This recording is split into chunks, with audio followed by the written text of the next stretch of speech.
गेल्या 6 महिन्यांपासून सतत कोसळणारा पाऊस आणि आता मागच्या महिन्यात आणि आता या जो काही पाऊस झालेला आहे अतिवृष्टीसारखा, तर त्याच्यामुळे अक्षरशः द्राक्ष हंगाम हा धोक्यात आलेला आहे आणि कुठंतरी याचा परिणाम जो आहे तर तो शेतकऱ्याच्या खिशावर होताना दिसत आहेत. कारण की या द्राक्ष बागेंवर मोठ्या प्रमाणात अतिरिक्त औषध फवारणीचा खर्च करावा लागतो आणि त्याच्यामुळे द्राक्ष उत्पादक शेतकरी जो आहे तर तो आर्थिक अडचणीत सापडलेला आहे.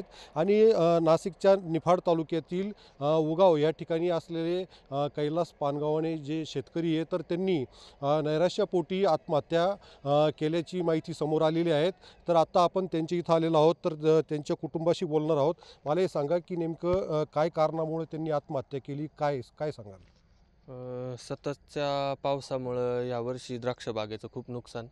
दरवर्षी ज्या पद्धतीने उत्पादन व्हायचं त्या पद्धतीने यावर्षी जे उत्पादन व्हायला पाहिजे होतं किंवा द्राक्ष बागाला जे फळे यायला पाहिजे होतं ते काही आलं नाही. त्याच्यामुळे ते सतत टेन्शन, पाऊस आला फवारा मारणं तरी त्याचा काही उपयोग झाला नाही.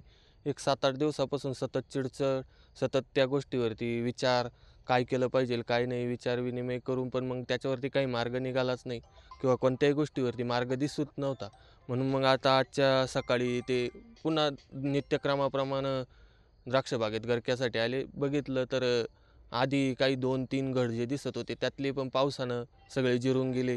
काहीच शिल्लक राहिलं नाही. झाडावरती एखादा घड कुठे मोठे दिसायला लागला.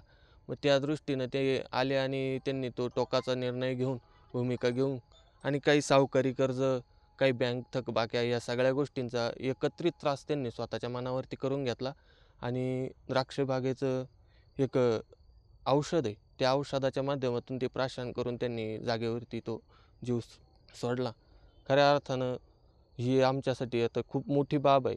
एक माणूस आमच्यातला जीव निघून गेलेला आहे. आता याच्यावरती आम्ही किती बोलण्याचा प्रयत्न केला तर ते आपलं खरं वाटतं न वाटतं याच्यात माहिती नाही. हे आता इथं सगळेजण शेतकरी जमलेले, ही एकाचीच परिस्थिती नाही, ही सगळ्या पूर्ण निफाड तालुक्याची परिस्थिती. आज आमच्याकडं जसा एकही मणी नाही तसा दुसऱ्याकडं सुद्धा कुणाकडं एक सुद्धा मणी नाही. इथला कोणताही बाग जरी तपासला तर त्याच्यात सुद्धा तुम्हाला एकही घड आढळणार नाही. एकंदरीत पाहता वाढलेला कर्जाचं डोंगर आणि द्राक्षांना फळधारणा झाली नाही, त्या नैराश्यपोटी ही आत्महत्या केल्याचं जे तर कुटुंबातील व्यक्ती सांगत आहेत. उमेश पारिक, TV9 मराठी, निफाड, नाशिक.